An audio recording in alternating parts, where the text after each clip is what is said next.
Since late last year, Coronation Street has been tackling the issue of right-wing extremism as we've seen Max being lured into a racist gang led by Griff Reynolds.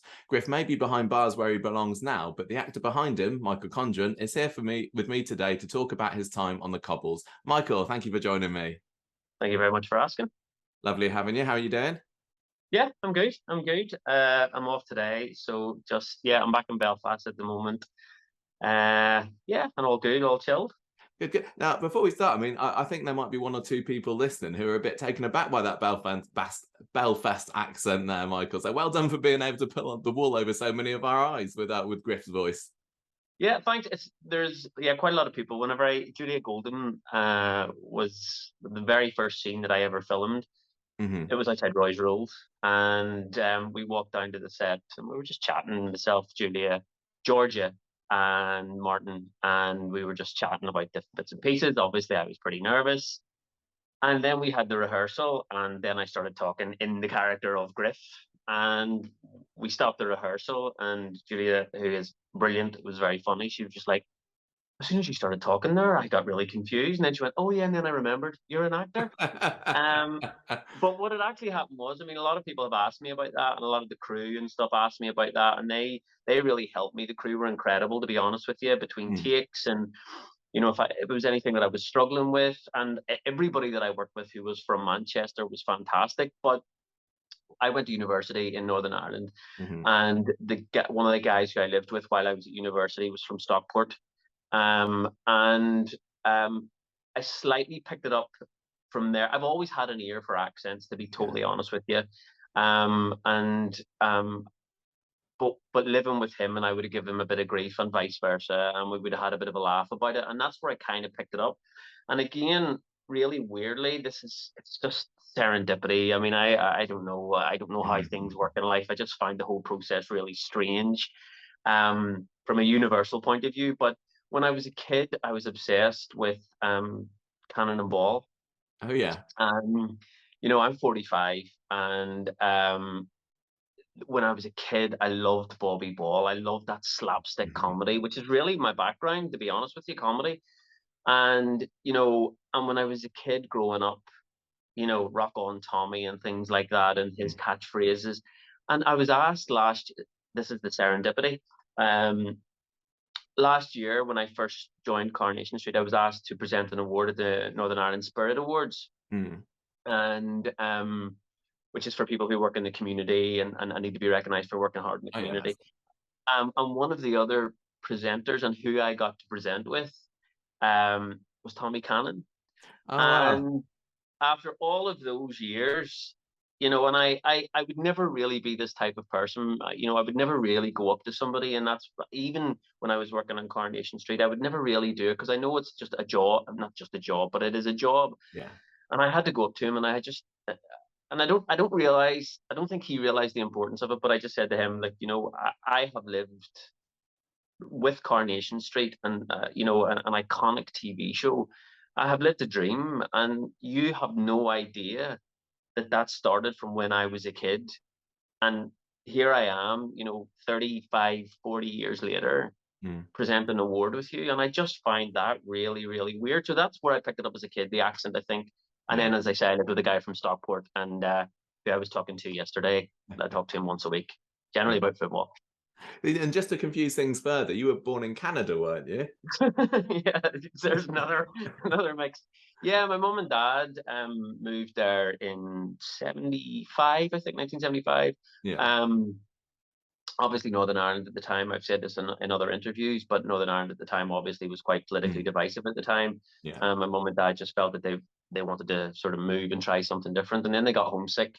So in that time, I was born in 77. In that time, I was born there in Toronto, and I think I was home within about 18 months, I think. My time there was very, very short, and I've been in Belfast ever since. So yeah, born in Toronto. Because we've got a few fans from Toronto as well. Canada, Coronation Street's got quite a big following in Canada. Yeah, well, I was walking into the studios one day, and there was a guy and his wife, and they were sitting outside, and I noticed his Toronto Maple Leafs hat, And they just asked me would I sign something and take a photograph, and I said yeah, no problem. And then we ended up talking about ice hockey. I'm a big ice hockey fan just in general, Yeah. and we ended up talking about Toronto Maple Leafs. And then I just, you know, when they were talking about how huge it is over there, and I know Millie and Mikey, just as Millie left, I think, and I don't know Millie very well, but just as I left, they were going to do a series of talks in Toronto. So Mikey, he's a big ice hockey fan too. We chatted about that, but yeah, massive in Canada, which was a bit of a shock to me. Yeah. So tell me a bit about how you became an actor then. What made you want to go down that route? How did you get there? How did I get there? I suppose I had this conversation with somebody recently. I suppose I was encouraged initially by other people to do it. I've got to be totally honest with you. I have an obsession with aviation. I always wanted to be a pilot. That would be if someone had said, if I could go back and someone said, there's the money, there's what you can do, what do you want to be a career? I would have been a commercial airline pilot. That's what I always wanted to do. So it's quite funny. Sammy always talks about this whenever everybody she meets, she'll go, do you know Michael has his private pilot's license? Everything. And I'm like, can we talk about the work we're doing? And she's like, no, but he can fly planes. So I went and I did that in another way. But when I was doing my A levels, I was encouraged by the person who moderated me to go to drama school. I was a dad just when I was 17. Oh, yeah. So I found out I was going to be a dad when I was 16, and just when I was 17, I was a dad. So I would never have gone away to London or anywhere else because I wanted to remain at home and be with my son. So the drama school option wasn't open to me. But I worked for my A levels, and I went and I did a university degree at University of Ulster, theatre studies degree, which sort of, it was about the history of theatre, really, not practical theatre or acting. But that kept my foot in the door, and it kept the interest, and it kept that sort of ember there, I guess. Yeah. And I can't lie. There's no point me lying to you, but I wasn't going to classes. And eventually, when the head of the faculty came to me and went, Michael, what's going on here? And I just said, like, I'm not interested really in studying the history of Greek theatre, as interesting as that is, I'm sure, but I want to be practical. I want to be an actor. And they said, you should have told us that at the start. and so then they sort of helped. They were fantastic, University of Ulster. They helped sort of John Deeney, who's from Manchester. And really weirdly, I did a show at the Manchester Royal Exchange about 10 years ago, and John Deeney came to see it. And I was, and again, just one of those really weird things in life where you go,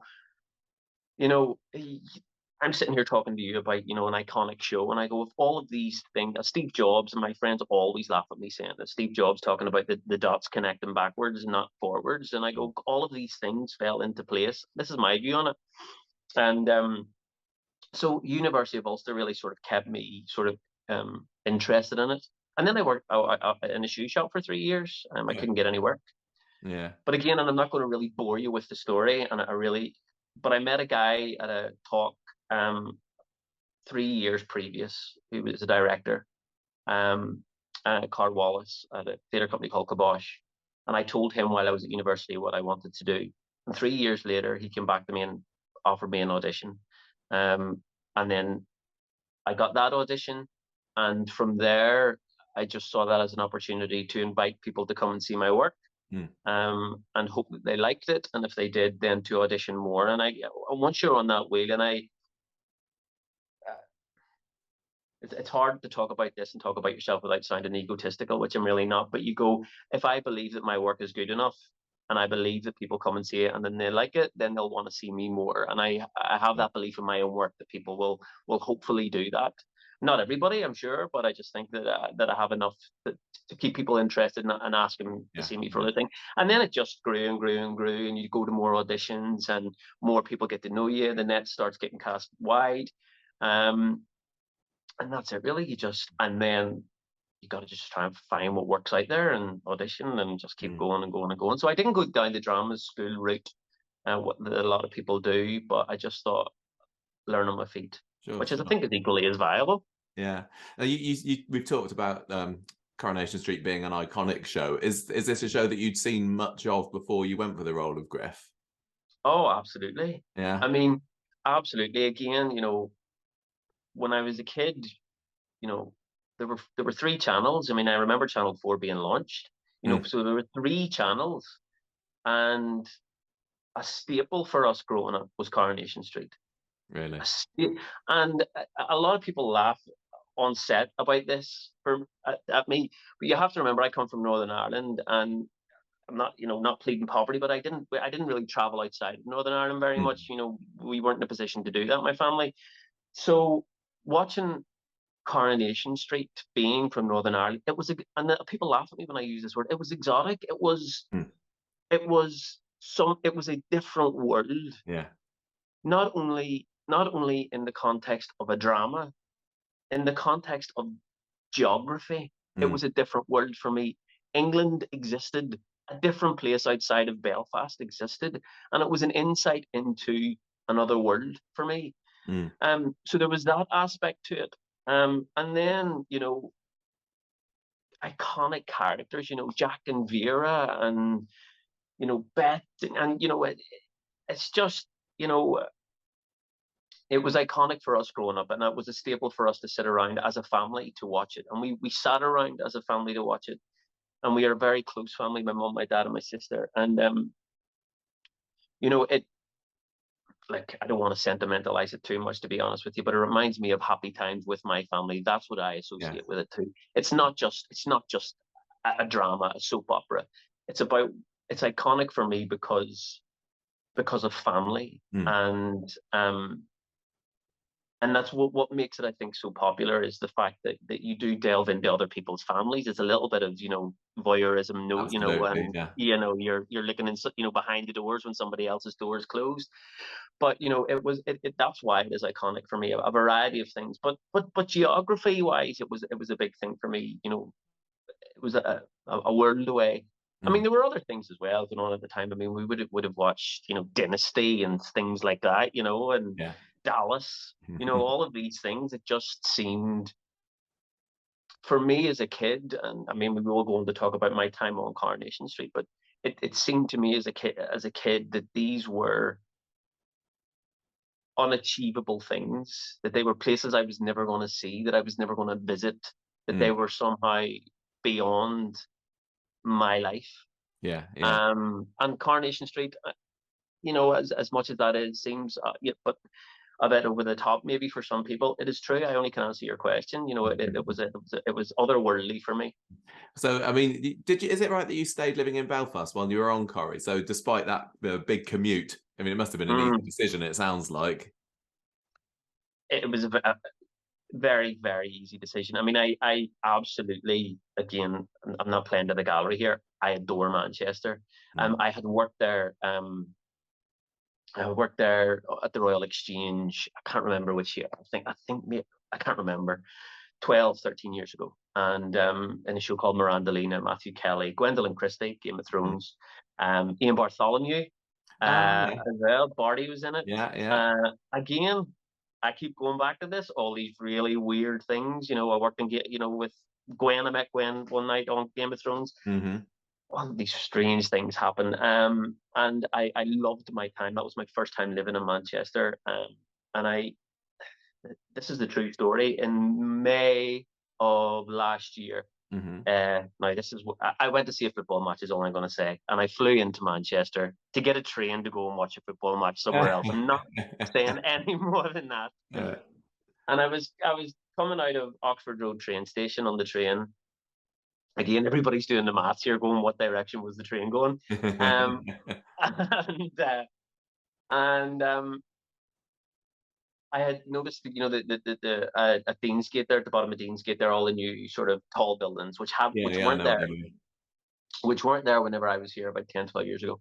And I thought, I absolutely adore this city. I really adore this, and I adore the people in the city. Mm. And I thought, and this was in May, I hadn't even auditioned for Coronation Street, and I thought I would do anything to come back and work here.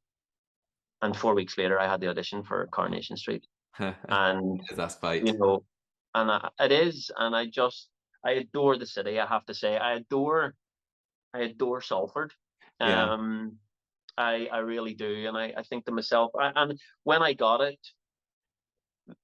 they were brilliant. Coronation Street. They told me what I was going to do, how long I would be there for, and what was Okay. required of me. So I always knew that it was a really kind of a one-way ticket. So I took that time to really enjoy myself there. And I thought, if ever I was to go back, or ever I was to be in Manchester working again, or live in Manchester, which I considered, to be honest, if they had have said, look, do you want to do, more than a year, I'd move in the morning. I still would move in the morning. Mm. And I would live in Salford. It's a lovely place, because we go up there once or twice a year usually, and it's not just great because Coronation Street's there, but it's a lovely city. The people, I completely agree with you. I feel at home. I said this to my mum and dad. I feel at home in Manchester, to be Yeah, honest with you. I really do.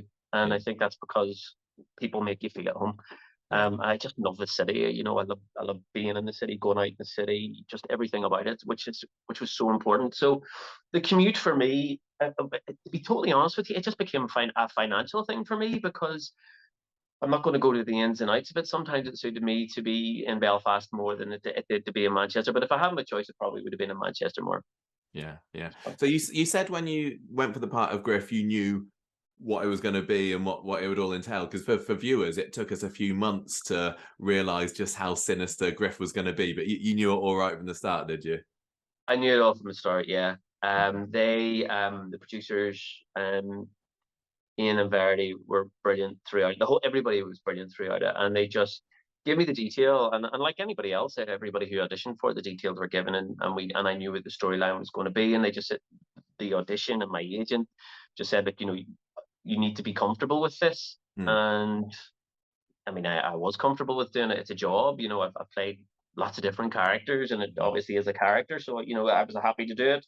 Um, and then I obviously knew that it was there to support Paddy's story, and where that will continue to go, and where Paddy was in his life before I came into the show, Mm-hmm. during when I was with him in the show, and subsequently what has gone on to happen after the show with Paddy.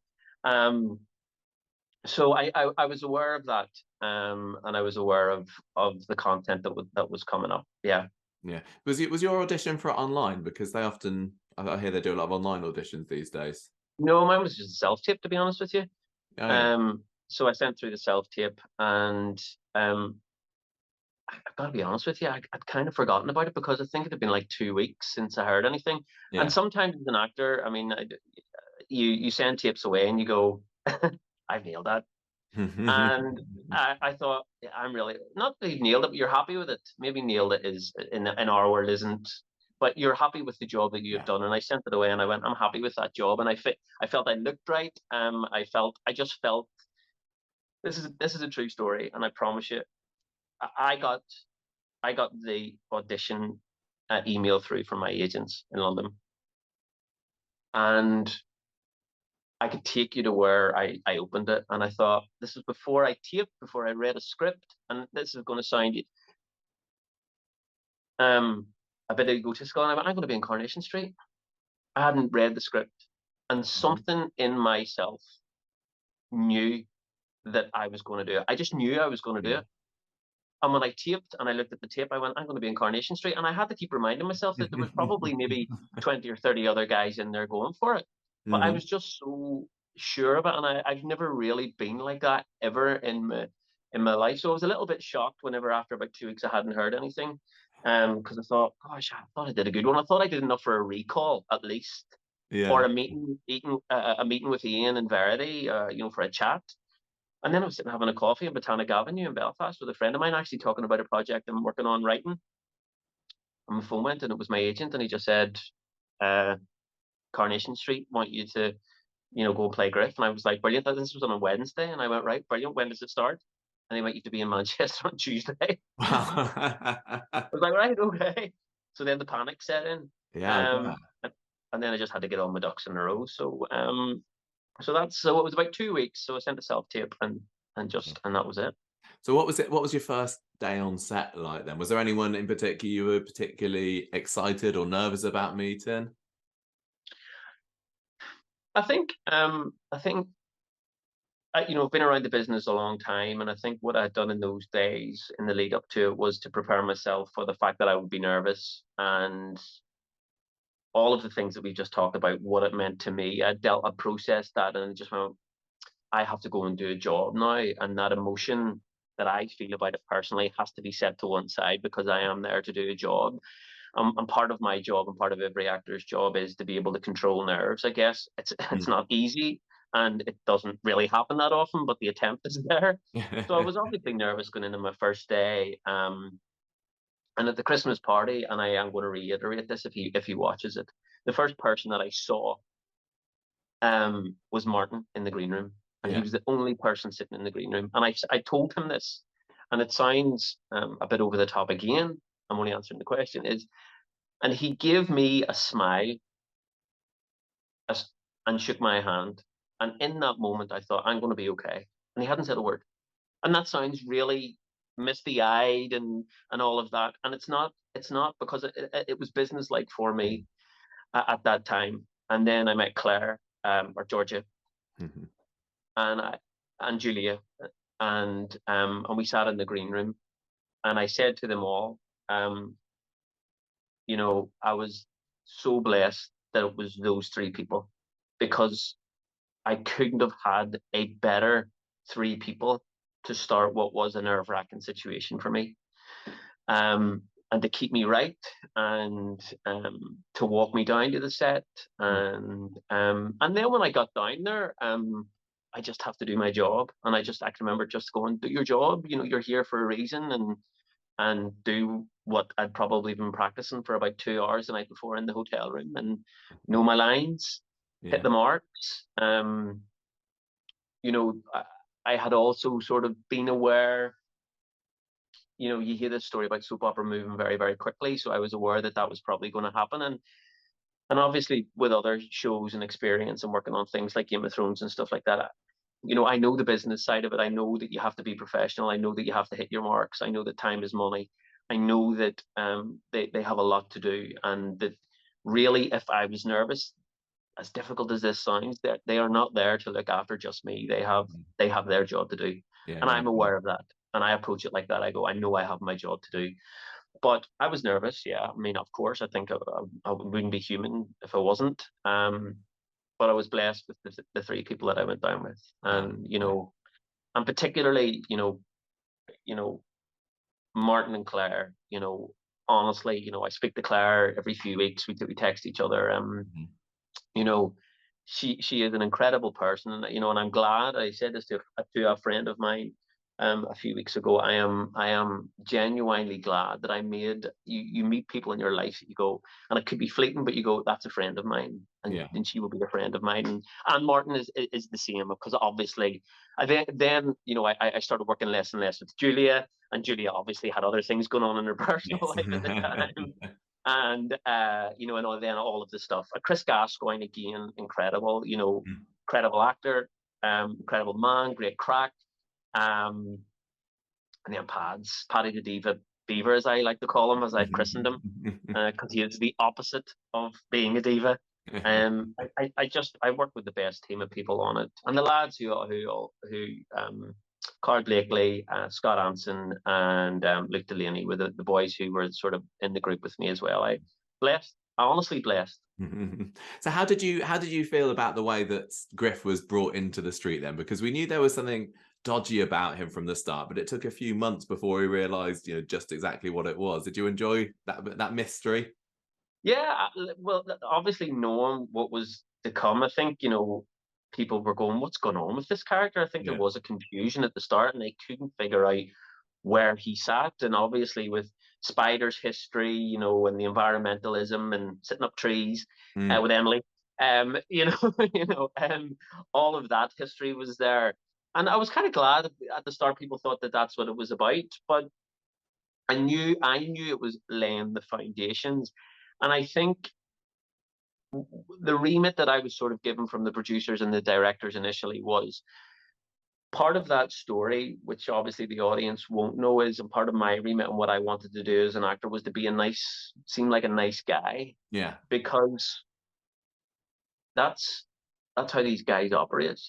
You know, they hook you, and they seem like decent people, you know, out there for a good cause, and, you know, trying to help the world. And it is a smoke screen, and it was playing that smoke screen.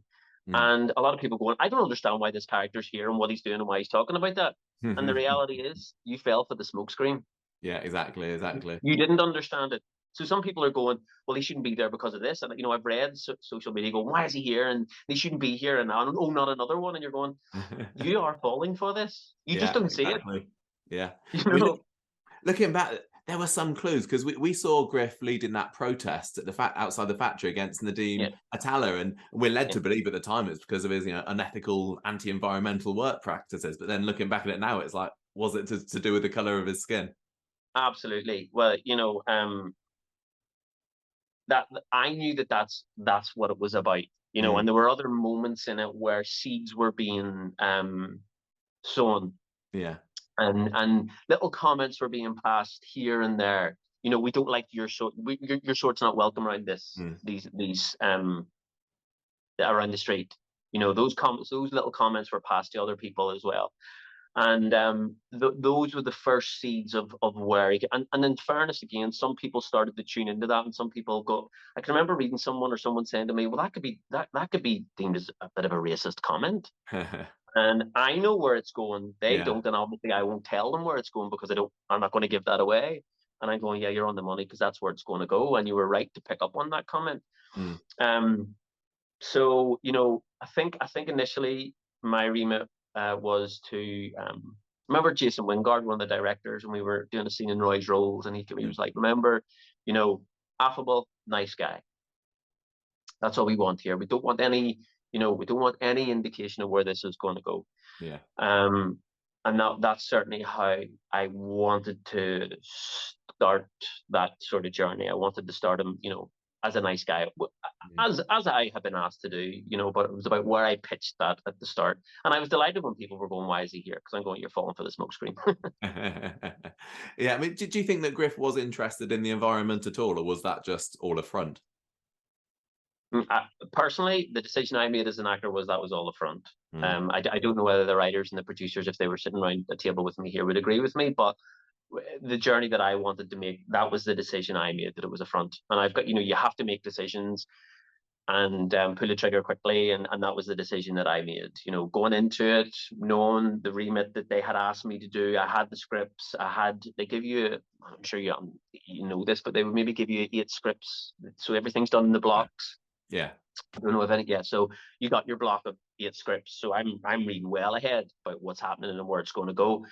So I know what that journey is going to be. And I decided where I was going to pitch that. And the directors, I have to say, every single one that I work with, because they rotate the directors, they allowed me to do that journey and make the decisions. And it was just a brilliant thing to know they trusted me to make my own choices and very much be in control of where I wanted the character to go.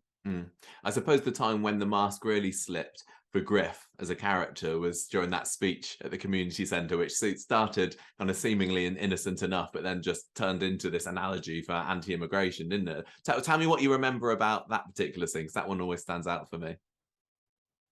Well, I think it stands out. It stands out for me too, because I do think that is the first time anybody who had maybe an inclination or had picked up on the little smaller droplets of sort of the hints that we had given. This was the first time where the street had gone, okay, we're going to find out what this guy really is about now. Because the other lads had come in, the group had been there. I think you could tell by the group of friends that I had brought as well with me, the type of people I was associating with, or Griff was associating with. That was the first time where I thought, okay, this is where things are going to get interesting from it in the story and outside of work. And so that was a real sort of important moment for me. To be honest with you, it was David Nielsen said to me, he was like, they've given you a lot of words there. I was just like, I know they've given me a lot of words. They've given me 4 pages of words here, which is massive, because normally it's like, like one scene, few words here, you remember them when you do it. And I was like, look at that, that's a proper monologue. So I spent a few days learning it. And again, because I didn't want to hold things up. So So from a practical point of view, I needed to be on it. But then I have to remember also what I wanted to do as the character. But that was the moment where people, if they didn't cop on, they knew, that analogy of, you know, the signal crayfish, our white clawed crayfish, and all of those. It reminded me of a scene actually, and there's a scene in I think it's Crimson Tide with Gene Hackman and Denzel Washington. Have you ever seen that movie? No, I haven't. It's about a submarine. I think it's Crimson Tide. I think it's that one. A lot of submarine movies, but it is, and they play to sort of Gene Hackman plays a captain, and Denzel Washington plays this sort of like deputy, whatever it is, on a naval ship, and he has this conversation, and Gene Hackman's character is obviously racist. Not obviously, but through this speech, you find out what he really thinks, and he talks about these two horses, and basically about how the white horse is much superior to this other horse, and he's having this conversation with Denzel Washington, and he's using the analogy of these two horses to really say what he wanted to say. And that's what struck me about that, watching that years ago, is you don't have the backbone to say what you really want to say. And or you're trying to be smart in how you're doing it, and a little bit of that, not in how I played it, but a little bit of that was in my head about the journey that I wanted to make. That Griff was never really at this stage going to come out. I know he's too much to lose. He had too much to lose at that point. He was measuring the field. If you want to go back to the very start, he was measuring the field, I guess. He was seeing where everybody sat on the street and who he could manipulate and where it was going to go. And he was playing everybody with his smoke screen. And I think that was the time where he took the gamble to go, right, this is where I'm going. I figured everybody out. I figured how I can get my in, and this is the moment where I'm going to go for it. And it was very, very satisfying seeing him being taken down by Roy towards the end of the scene. Well, I think I'm going back and slightly paraphrasing that, but I think that they go outside afterwards, and and Roy says to him, whenever you're given these speeches, remember that you have to deal in facts. And he's just been given a factual lesson by Roy in the community centre, and it's when Roy starts throwing facts at him that things become difficult for him. Me and a couple of the boys have a laugh about how he was brought down a peg or two by Roy in that scene, which is fantastic. The facts just being presented to him. Speaking of facts, I mean, how it's really important when Corrie does these storylines to try and keep it as true to life and factual as possible. So did you work alongside any charities or anyone maybe who's been ensnared in a similar way to Max to help you learn more about people like Griff? I have to be honest with you, and I've said this in other interviews. This was the difficulty for me with regards to playing Griff, is that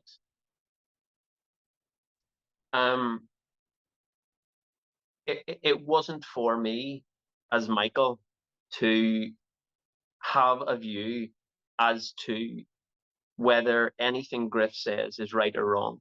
I know my own part. I know I have my personal feelings about it, and they stay personal about where I sit on the scale of it.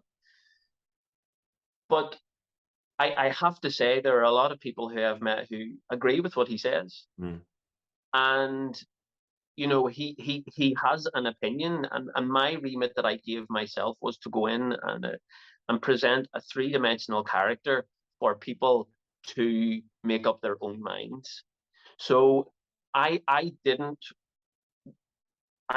once I closed the doors, physically close the doors and work, and that gate closes behind me, I stopped thinking about it. Because I didn't want to influence people either way, because that's beyond my remit. That's beyond my job. People are entitled to a view, and as I have said recently, all I would say is, from a personal point of view, is wherever you stand on this story and other stories and other opinions that you have in your life, when you voice them, as Griff does, you promote consequences. And think about the consequences that you promote when you say these words. Yes, everybody's entitled to an opinion and say what they want to say, but think about the consequences of those. Think about what that leads to. Think about, as we will probably talk in a little while, think about all of those words that he spoke in that community centre, think about what it led to. Yeah. And that's not just, that's, in my opinion, you could take lots of different ideologies. There are probably, there are lots of ideologies and on the political spectrum where you could, find it, you could equate it to other things, either left or right.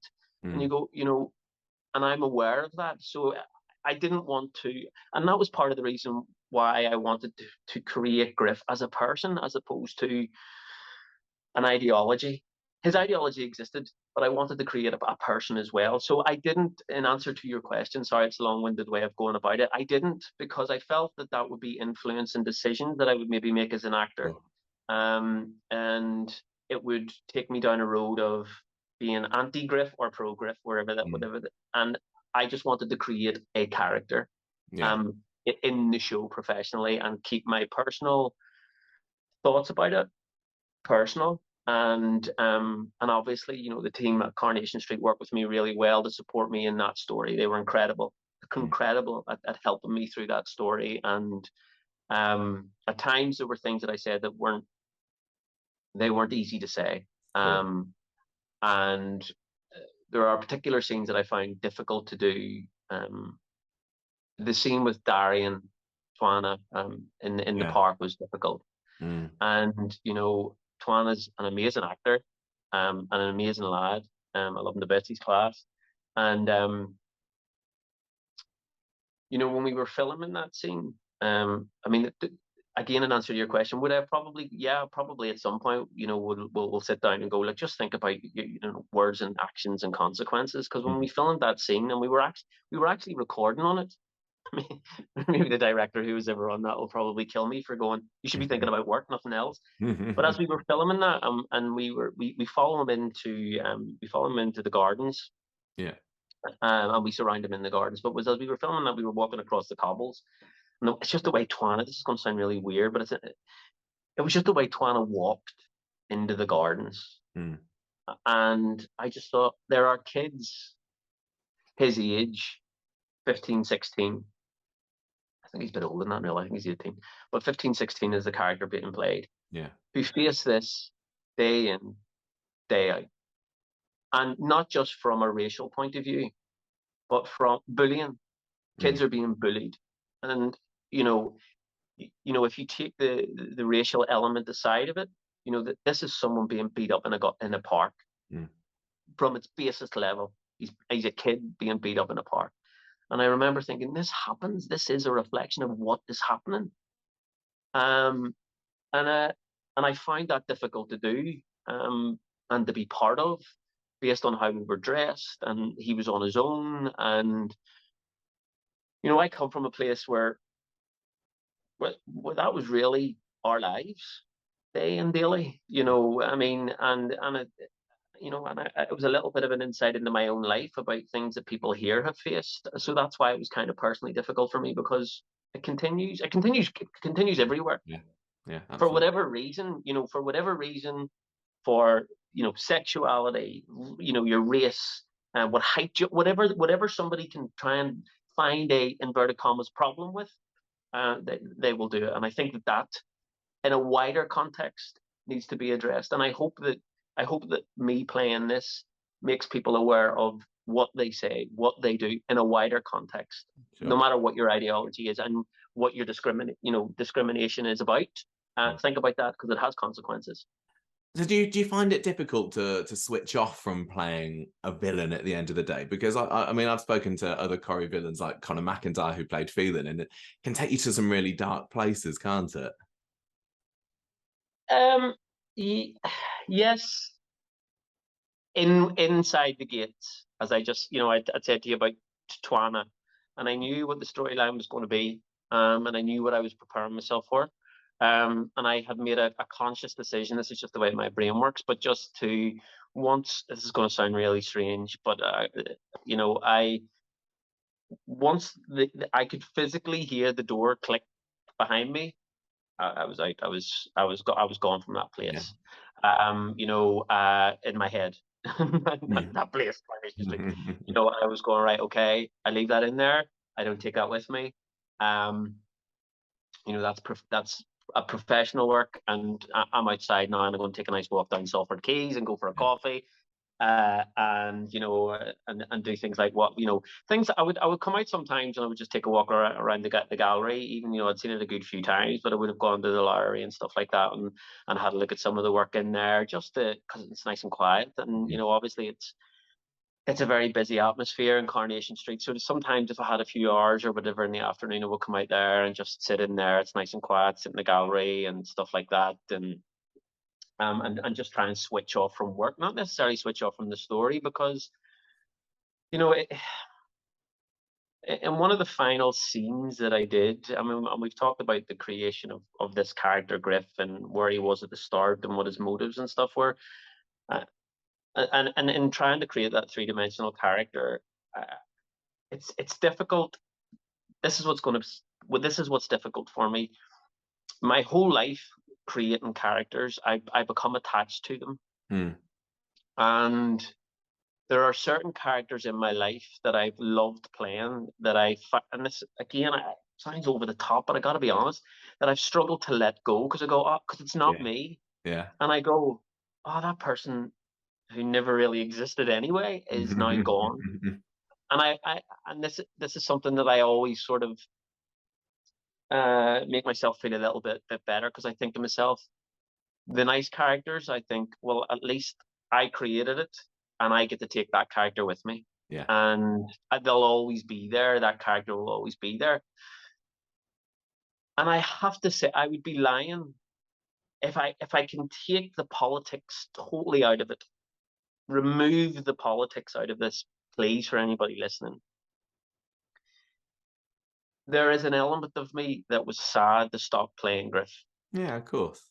And because I'd worked so hard to create this character, so from maybe a professional person, but it was hard to let him go. And there is a scene that I do. It was one of the last scenes that I filmed, and it was with Tim Newell was the director.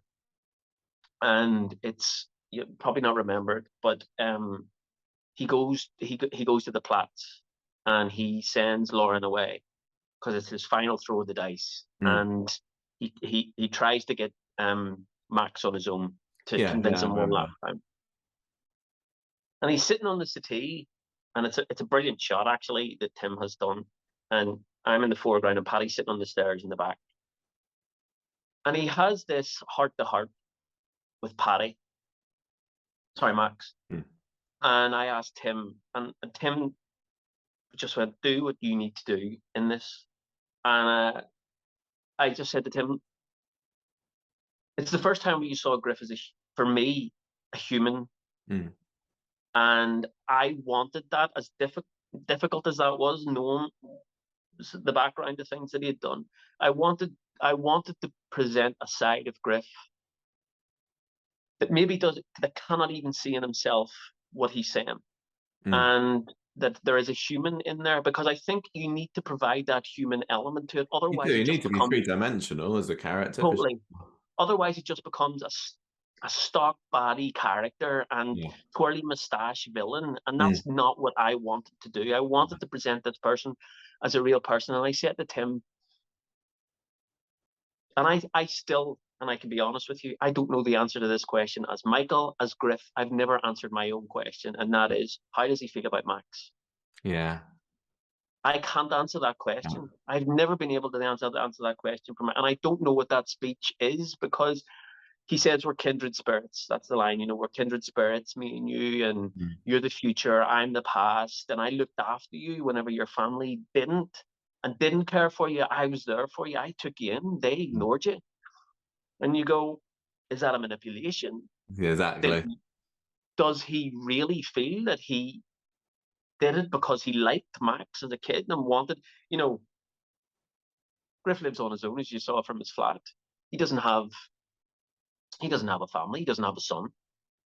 He doesn't have that part of his life. These are things that I'm thinking about whenever I'm creating this character. No one else is going to know this watching it, but in my head, I'm going, he lives on his own. He's a 45-year-old man who lives on his own. He doesn't have any children. He doesn't have a girlfriend that we know of. He never speaks about it. The only people that come around to his house are his mates This is all he has in life. Now it's up to you to determine how you feel about that. Is it sad? Is it dangerous? What that is. But in Max, he finds someone he can manipulate, someone who Max moves in. Max becomes a flatmate. Yeah. Company from a personal point of view. He becomes company. He becomes somebody to talk to outside of the indoctrination, to watch TV with, to do human things with. Yeah. That he's maybe not had. Now nobody watching Coronation Street is ever going to know these are the things that go through my head and trying to create around the character. But there are things that I think about when I do it, and I guess in answer to the question, it's kind of hard to let that go, because there is a human side to him. There has to be a human side to him. There has to be emotions that are outside of far right extremism. And you go, how do I play that? How do I? And that scene with Max was a big thing for me, because it's a confession. And I asked him, I was like, how do you want me to play this? And he went, well, we've recorded it, and that's what I'm going with. And I'm not blowing smoke up my own self here, but I go, he went, you made the right choice. And he went, I don't need to record that. We said, we got it in the first go. Let's move on. And that was it. And that's the way Coronation Street works. He got what he needed, and he moved on. And he was really nice, actually. We were at lunch the following day, actually, and he stopped me on the stairs, and he went, Michael, I just want to say, which was really brilliant, great guy. And he just said, that stuff we did yesterday, I watched it back. We made the right call. And I watched it on TV, and having been away from a few weeks later, I watched it and I went, I still can't answer my own question. I don't know how he feels about Max. Yeah. And I still can't answer that question. It's a difficult one, because if you answer it and you go, he really cared about him, then you go, he is human, and he has feelings, and he has emotions. And to a certain extent, some people would feel guilty, feeling, God help him. Because then you go, well, if I think God help him, he's a lonely man, then do I endorse his political views? Yeah. And those are things I wanted to leave. And it's not up to me to make your decision. Not up to me. I'll present this. I made my decision on how I wanted to do it. Now 6 million people can go, and I'm handing that to you. So in a long-winded way to answer the question, when I left, I was at work. I was aware that I was leaving those questions with an audience, and I could let them go. So it was quite easy for me walking out of work, because it's work. It's work. I work really hard when I get in there, but as soon as I get out, I do what I need to mentally to move on, really, and just try and get on with my day and focus on what I need to do maybe the following day. And I'll think about that maybe before I go to bed. What do I want to do tomorrow? What have we got on tomorrow? Know these lines. Well, you may not know what Griff thinks about Max, but we do know what we think of Paddy Bever, and he's fantastic, isn't he? We met him once, and everyone who we ever speak to him on Coronation Street always is just full of praise for him. I honestly had a brilliant time working with Paddy. We had brilliant conversations. Whenever we weren't rolling, very funny ones, some that are maybe not right for a podcast, but very, very, very funny ones. And we talk a lot about, I don't think Paddy and I ever made the decision to sit down and talk about what we wanted to do together and how his story. In fact, we didn't. I know this looking back. We never sat down and went, well, what do you think and what am I thinking? How does this work? We never did that. We had generic conversations, very, comfortable, conversation as friends about what we were each doing, but never to influence what the other. I don't even think we were ever in those contexts. I think we were just talking about things in general, and I kind of think it was a very, I don't know the word I'm looking for, but it was just very, it just became very easy to develop the story together. He's fantastic. He's a brilliant actor. He has a brilliant story, and I always look that 45 ago. He's a young lad who has a lot on his shoulders, and he handles it incredibly well. I know how I will take this opportunity to say Paddy works unbelievably hard all of the time. Yeah. Paddy is so well prepared for what he wants to do, how he wants it to go, where his character's going. He works incredibly hard, and he is a brilliant person. Again, it'd be very easy for me, and it's playing to the gallery, and Coronation Street fans will listen to this and go, well, I honestly, you know, I said it about Julia and Claire and Martin and Chris. You know, they primarily were all the guys that I Yeah. work with the most on my own, you know, group of guys. And Paddy, you know, and I'm blessed with them all. But Paddy, you know, and and that's when he won the NTA. Then I was, you know, I was just like, he needs water, get him water. He needs this, he needs that. And he's the polar opposite of being a diva.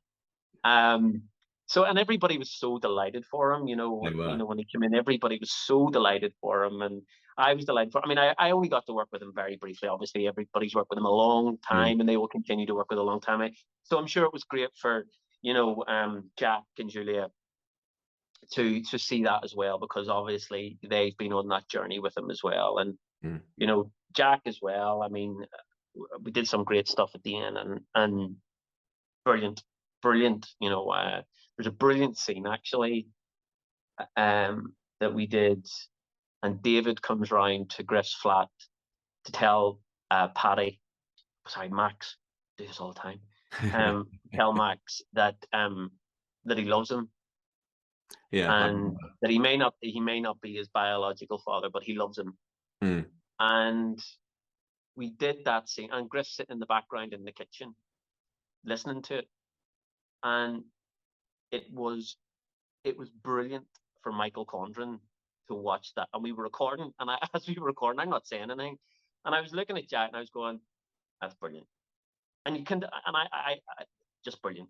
It's a Mm. brilliant piece of work, Mm. and it was brilliant to watch it. And at the end of it, you know, the character of Max is crying, and Paddy was crying. It was a brilliant scene. It was a Yeah, brilliant scene, and it was it done. was. It And at was. the end of it, I have the line. We'll go, well, that's enough. I think the line is something. Well, that's a lot enough of the long lost family stuff.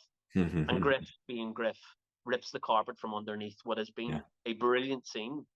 And I felt, as Michael Condron, I felt guilty delivering that line, because I'm like, I have just ruined this absolutely fantastic moment.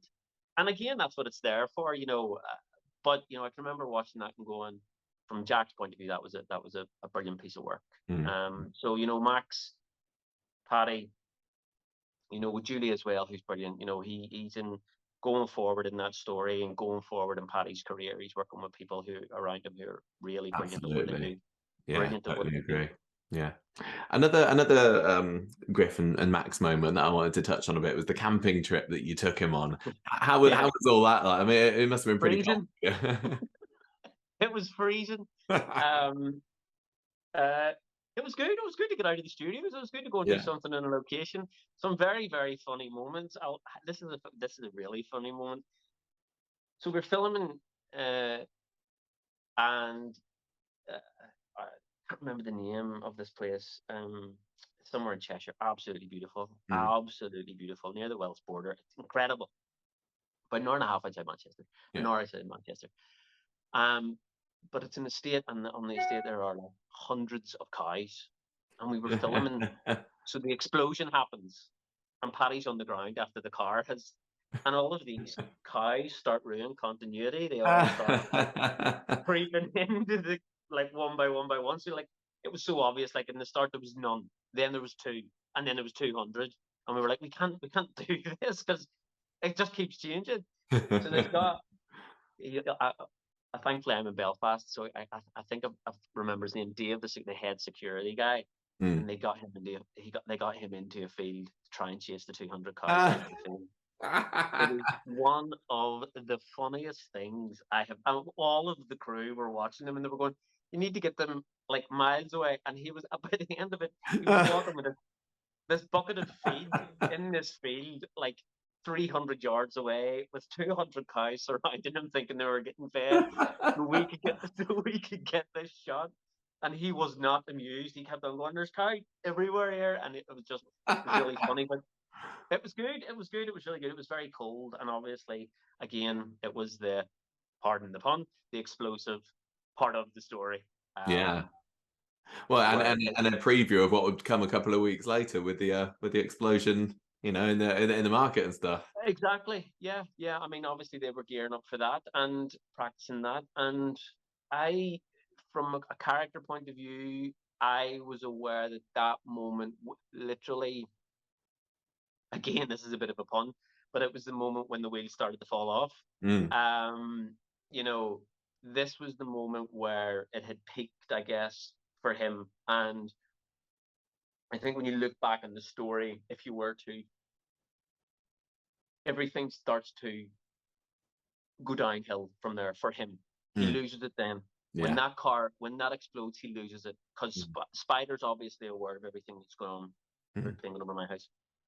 Spider's obviously aware of it going on, and then it all starts to unravel for him, and he's starting to chase his tail here. He can't get it back. He can't.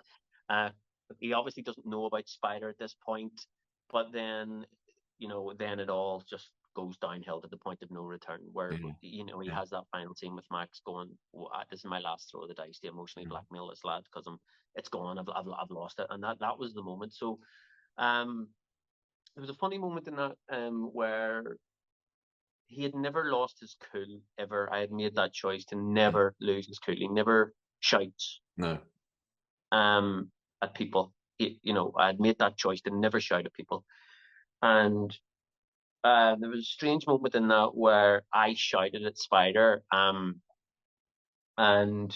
there was a bit of we sort of talked about it afterwards after we filmed it, and we filmed another version of it where I didn't shout at him, where he was cool and calm and collected. And I felt at that moment, either way, that he had internally, he had exploded, because he knew it was gone. He knew he was in severe trouble here. How was he going to deal with this? You know, and the panic had started to set in. So that coolness that he had started to sort of crumble, I guess, then. But it was good fun. It was good fun being out there. We filmed 2 days, and obviously, because you're outside, from a practical and a technical point of view, there's a lot of things to take into consideration. You know, that's why having the street set is so fantastic, you know, out in Salford, because, you know, they can be on top of a lot of things apart from planes. You know, but, you know, it was good. It's good fun. Yeah, no cows roaming about Media City, as far as I know. No, I don't think so. Just me. after waddling out of a coffee shop. with the bomb in the speed dial van, something I wanted to ask was the idea, do you think, for Griff to have it explode there and kind of cause a load of damage, or was it more was he trying to like frame the Nazirs as, you know, the owners of the van, and make it look like they were the terrorists? But my personal decision, as what I did, I don't necessarily know exactly, you know, where the producers and the directors. I think it was a personal thing, and I think he wanted it just to go off and create havoc. Yeah. You know, he says they run away, and they're camping again one night with the fire, and he says to Max, "Tomorrow I'll walk into that police station and I'll be a hero myself." So he had made the decision, I think, then, that what he was going to do is, to use a Northern Irish term, a spectacular. And he was going to do that, and that's how he was going to make his statement, and that he saw himself being a hero as an individual. And I think he saw that from, you know, a big moment. And I think that's what he was trying to do. That was the decision I had made for him. Yeah, and it didn't work, did it? Because now he is banged up. And that's it. We saw the last of him just recently. I loved Griff's final scenes with Spider, and the way that they were cutting them between Alia and Max as well. I mean, are you pleased with how your final scenes turned out? Yeah, I am, and if you like friends and family and stuff that talked about it. Yeah, I am. I think they did a really great job, and I think that was a really great tool to split those things up as well, and just to see the two stories going on at once, and giving you a rounded 3-dimensional view of everybody's sort of opinion on it, and then let an audience make its mind up. So I thought that was a really good device to do that. Yeah, I am happy. You know, it's obviously bittersweet, because, you know, it's an incredible thing to have been part of. It was an incredible story and an incredible character to create, and I hope that only positive things come from it, for people. You know, whatever it is, I was always, as difficult as it was for me to do things at times, I how I rationalized that with myself was to go, what I am doing is helping, hopefully, tackle problems and issues. Where you sit on that spectrum is entirely up to you. Think about what you're going to do. And I think to myself, if, I've been involved in this, I would obviously have loved to have stayed. I knew what it was a one-way ticket whenever I went in. I was told that, and they were fantastic keeping me right on that. I would have loved to have stayed. I loved the experience. So, but I knew, so then that's why it's bittersweet, because, I personally would have loved to have stayed in Coronation Street because I loved it, and what it means for me. But it was part of the story, and it's so bittersweet. But from a technical point of view, yeah, I'm happy with it. And I kind of, that's a difficult thing. I don't really watch myself too much. I only would ever watch myself to try and improve on what I can do. And I guess as well, working with everybody on it, I remember doing a scene one day in the Rovers, and so we're filming in one booth about one thing, and in the other corner of the Rovers, there's a different storyline going on, which is the play. The play's being cast, and it was the only chance I had to work on the same set as Maureen Lipman. And you think you're good at, I've said this to actor friends of mine, you think you're good at your job. You think, I get away with this, I'm good at this, or enough to get me by, and then you watch somebody who is incredible, and just it was just really enjoyable to watch Maureen Lipman. I just thought that, and I kind of, and again, you're never too old, to learn new things, and I tried to use this as a learning experience. I try to use every experience I have as a learning experience, and I learned so much off it. So, bittersweet, as I say, happy technically with how things go, but it's something we touched on earlier. It's the end, it's the end of Griff, and it's the end of a part of my life that I loved every second of it. You never know, because they may invite you back. Are they going to show that Leopard never changes his spots and Griff's back and evil again, or are they going to show that he's seen the light, as it were, and people don't believe him? You can never say never, can you? Well, no, never say never. I mean, obviously, this show's been going 62 years. It is the number one for a reason. They know what they're doing. They I look at it sometimes. This is going to sound really strange. I don't know how long you have left on this, but I watch Coronation Street now and go, I was in that. I never felt like that when I was doing it. I never felt overawed or anything like that. That sounds, because I was in a different headspace. But I watch, like, say, I would watch Sarah. Like, I was watching the thing the other night now, and I was going, we would sit and talk. It's just weird watching a group of people, because now I'm removed from it. And my mum, when I started, my mum could not compute the fact that I was in it. It just did not go into her head that I was in that. And I was going, what, Mum, you know what I do as a job? And she was like, I know, but it just won't go into my head that you're on that box there. And I'm going, I know, but you know what I do as a job.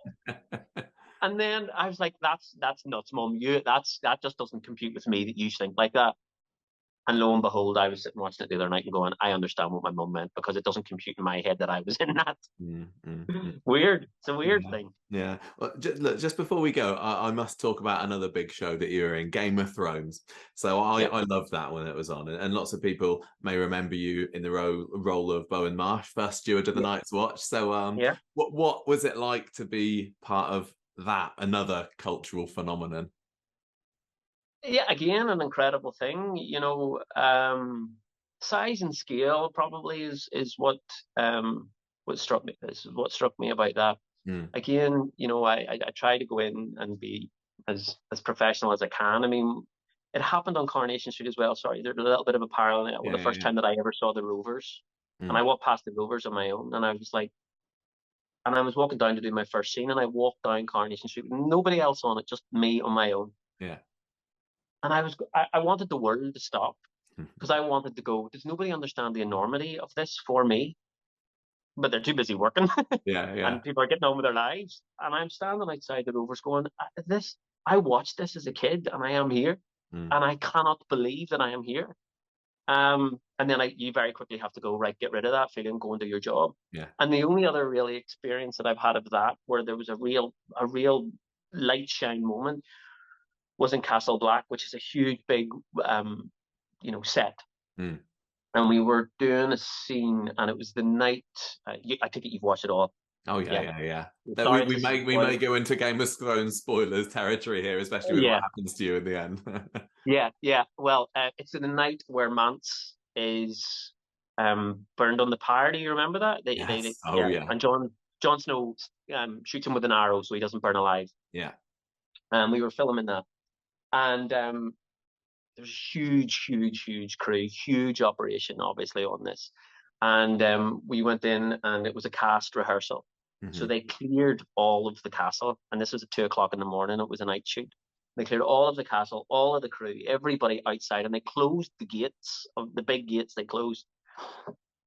I mean, I was standing in the middle of that courtyard, which is in a quarry outside Belfast, and you could, obviously, in the middle of nowhere, the silence, and the only thing you could hear were the flames of the torches and the bins and stuff like that, the wood burning, the cracks of that. And I was standing there with Kit Harington and Kieran Hines, who's from Belfast, he plays Mance, Liam Cunningham plays Davos, Ben Crompton, Manchester, plays Dolores, Ed, John Bradley, legend of a lad from Didsbury. All great, again, lucky to be part of that team. And I was standing there going, this is surreal. This is surreal. And keep your head together here and do what you're being asked to do in the audition.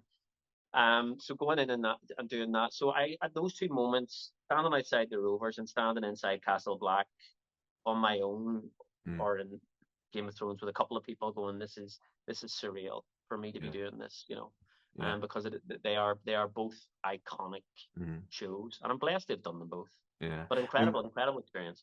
When I think about famous Bowen scenes, I mean, it's going to be the stabbing and the hanging at the end. You must have known when you were doing the stabbing Jon Snow scene that this is going to be huge, but especially for people who hadn't read the books like me. People are going to go, what on earth is this? I know, yeah. I mean, incredible to be part of that. Yeah. And that was season 5. And yeah, I think that's right. And we finished that. This is the story. We finished that scene, and again another night shoot, and again I'm going, this is what are they going to do? And I was like, there's no way they're going to allow Jon Snow not to survive this. And we got back that night, and the guys stay in a hotel in Belfast, and I think we got back. I can't remember what time we got back, and or maybe it was the following day, we finished it a little bit earlier and we got back to Belfast. Anyway, we went for a drink at some point at one of the hotels, and it was just myself and Kit. The guys had all gone upstairs to get ready to come down for a drink, and Kit was there and I was there. And I said to Kit, I was like, you'll come back next year. And he went, Michael, I'm not coming back. That's it. It's done. Really? I was going, yeah. And I went, no. I was like, there's no way that's going to fly. And he went, I just had a meeting with Dan and David, the producers, and they said, that's me done. And I went, I will see. I went, I'm coming back next year. You will be back next year. And we had this conversation, and he was brilliant. I don't know whether he thought he wasn't coming back. That's how he was. And then, so about 6 months later, we started again for season 6 in the lead up to sort of the hanging scene and sorting that story, which was a bit disappointing, obviously, when you get a script through and you go, oh, I'm dead. Well, there were many other Games of Thrones actors that had that experience, didn't they? and look, to touch back on Coronation Street and the success of the show and how I felt about leaving, I think that's something that I resolved myself with is the fact that, there have been huge characters in both of the things that I've done, real main things that I've done, Game of Thrones and the street, is that, that these are parts of the process, and you are in the best and possible way. You're a part of a big process that turns and goes, and they are incredibly successful at what they do for a reason. They know what they're doing. There have been huge characters, back to Coronation Street, huge characters, huge moments, characters people have loved who have come and gone, and that's why the show continues to rotate and continues to be brilliant. And it's easier for me, because I'm sad that I left, to rationalize that and go, well, look, you know, that's the way it goes, and that's what makes it successful. And you know, there's that old saying, I'm about to do George W. Bush here and probably forget it properly, but you know, it's better to, basically it's better to have done it than not, you know. And I would rather have done it and left than never have experienced it at all. And you know, it was the same with Thrones. It was disappointing. You know, the hanging scene was an incredible moment to go out on. One of the most frightening things that I've ever done, because it was the special effects team on that were unbelievable. The set designers on that. I mean, we were actually, this is a bit of a spoiler for people, but we were harnessed in the harness underneath our costumes. Oh yeah. And the table that we were on was about 3 foot off. There was 2 barrels underneath, and those barrels actually in real time were swept away and the table dropped. So we fell about 18 inches before the harness kicked in. So you got that real drop.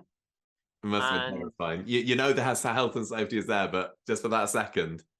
It was, well, what they actually did was, on this, we filmed that on a Monday. I remember this. We filmed that on a Monday. On the Saturday, we got picked up and we were driven out to the set, and they had the gates closed and the directors were there, and we were going, guys, we're going to walk you into the castle. Oh, actually, there was no one else there, no one at all, just maybe 5 or 6 of us. We're going to walk you in. We have 4 stunt guys who are ready to go. When we walk in here, we don't want you to say a word. We're going to show you the stunt. When you watch that stunt, you're going to go up into that room. You're going to discuss it 5-10 minutes amongst yourself and ask, are you all happy to do it? If not, we use these 4 stunt guys. We're more than happy to use those. And we walked in, they closed the gates behind us, and they went, an action, and they showed us what was going to happen in the harnesses. And it was terrifying to watch. So we went up into the room, Owen Teale, myself, Brian Fortune, who's an actor from Dublin, and Brennan O'Connor. And we all just went, within seconds, we're doing that. You know, it was such a brilliant stunt that we all wanted to be part of it, although it was terrifying. Brilliant. Oh, well, listen, thank you so much for coming on to the podcast today, telling me a little bit about Game of Thrones and Corrie, of course. Griff was a really fascinating character, and it's been lovely to hear how you wanted to make him 3-dimensional as a horrible as a guy he was. It was really lovely to know when actors, you know, want to get under their skin and know what makes them tick, and it certainly sounds like you had that for Griff. So thank you. Yeah, no, listen, I just want to say thank you to take this opportunity. I mean, obviously, I listen to the podcast, and I think it's fantastic. I think he's doing an incredible job on this. I had told you about this before, but recently Manchester Airport was closed for 9 hours. I was delayed for in departures. And I listened to several of the podcasts, and it's you know, and I am going to get off here the phone, but you know, when I was creating those moments, and that character, to listen to the podcast, to know how it's really difficult when you do TV to have any sort of feedback as to what you're doing and how it impacts upon people from an entertainment point of view, maybe from a social point of view.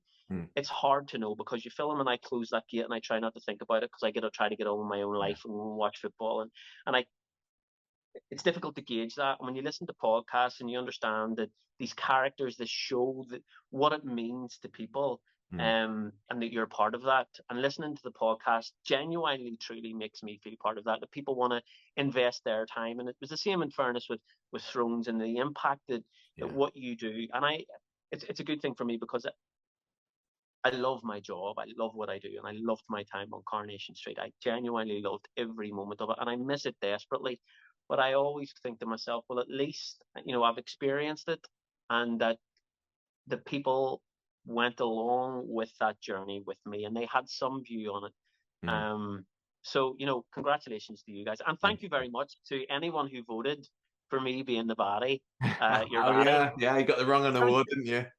Yeah, I did. Yeah, and I was absolutely delighted, because you know, you go, well, you know what? That meant I did my job. That I did my job right. That you fell for the smoke screens. That you fell for the accent. Nobody, anything that I've read, no one has gone, that fella's accent terrible. And I go, you fell for that smoke screen. You all thought it was from Manchester.